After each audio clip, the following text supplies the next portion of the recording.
And on this day, we also remember Mathieu Hoche, a member of our studio technical team here at France 24, and who was killed that night at the Bataclan. Our thoughts are today with his family, friends and colleagues. Joining me now is Rob Parsons, our Chief Foreign Editor. Rob, 5 years on, and this country is still confronting a serious threat from radical Islamists, isn't it? Yeah, there's no question about that. What we've seen over the last month is the proof of that, with attacks on at least 3 occasions. Most recently, the attack in Nice, which killed 3 people. The Islamic State organization, which was responsible for the Bataclan attacks in 2015, is certainly no longer the force it was back then, but it's not gone away. The problem really is, how do you deal with these sort of attacks? France, I think, has taken an approach which is to, first of all, step up its security operations and across Europe to share much more information with other security organizations around the continent inside the European Union. One of the failings, I suppose, that was highlighted by the attacks in 2015 was the lack of shared information between Belgium and France on that occasion. That clearly has been addressed, and there's no doubt that in the intervening period, dozens of attacks that might have happened were prevented in time.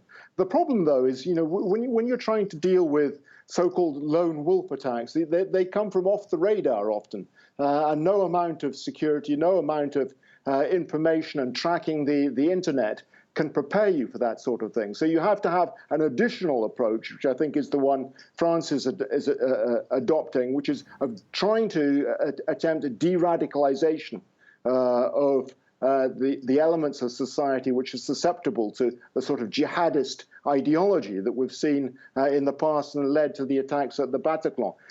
This is not something that's easily done, and it leads to attacks from both outside the country, as we've seen from President Erdogan of Turkey, but from within the country as well, from Marine Le Pen of the National Rally, arguing that the government is not doing enough, it is not treating the problem seriously enough. Rob, you mentioned there the Islamic State group. Just how much of a viable threat is it still? Well, look, the Islamic State group is no longer the threat that it was in 2015. No question about that at all. At that stage, it was still trying to advance the idea of a caliphate, harking back to the early days of Islam, and the notion of controlling territory over which it would rule. It was always rather a fictional notion, but for a while it did control a massive swathe of territory in Iraq and Syria. 5 years later, the Islamic State the Islamic State organization as a territorial body simply does not exist. It was smashed by the coalition forces by the end of 2017. Its last resistance wiped out in 2019. But it continues to exist as a force, as a jihadist organization, like many others as well, around the world. It's estimated somewhere between 80,000 and 100,000 adherents globally, most of them still in Iraq and Syria.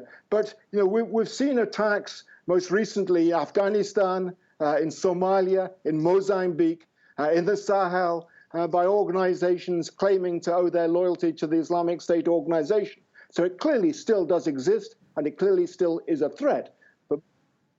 But interestingly, I think it's worth pointing out, most of the victims of the Islamic State organization are Muslims.